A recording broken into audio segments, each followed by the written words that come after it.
पप्पांना सोडवणं मला एवढे मागत पडन वाटलंच नव्हतं. सगळी कपडे पावसाने भिजली होती. घरी आल्यावर पहिलं टावेलाने डोकं पुसलं. म्हणलं आधीच आपली केस वाढल्यात, त्या डोक्यात पाणी मुरलं ना आपलं कार्यक्रमच फिक्स झाला. तिने माझं डोकं जाम झालं होतं. मग बाम लावून डायरेक्ट झोपलो निवांत.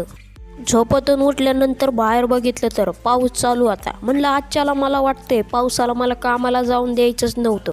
कामालाच भरलेला डबा मी जेवायला घेतला. जेवण काय घोसावळ्याची भाजी होती, आपल्या न आवडत्याची, पण कसं आहे पोटात बळ ढाकलायचं. आता आम्ही हो फोटो चिटकावला. इतक्या दिवस फ्रेममध्ये होता पण ही गोष्ट मला माहीत नव्हती.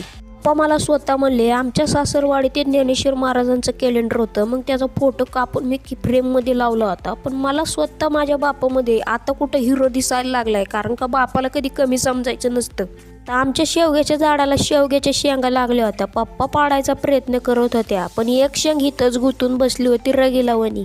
काही लोकांना वाटतंय शेतकरी उपाशी मरतोय. शेतकऱ्यापुरतं लय. शेतकरी फक्त शिटीतल्या लोकांना जगवायचा प्रयत्न करतोय आणि तुम्ही त्याला पायाखाली दाबताय. दूध मी काय पित नाही, मग आता दही केलं होतं. दह्यात नेमकं आईने साई टाकून ठेवली होती. मग काय दह्याचं सगळं वाटच लागली होती, सगळं पंचाट झालं होतं. भावाला कुठून बुद्ध सुचली काय माहिती, म्हणलं स्पेशल कॉफी बनवूया का. आता फर्स्ट टाइम कॉफी बनवतोय, माझ्याकडून कशी बनते हे मला काय माहित नाही. कॉफी प्यायल्यानंतर कॉफी एक नंबर झालती, फक्त कॉफीमध्ये थोडी साखर जरा जास्त झालती.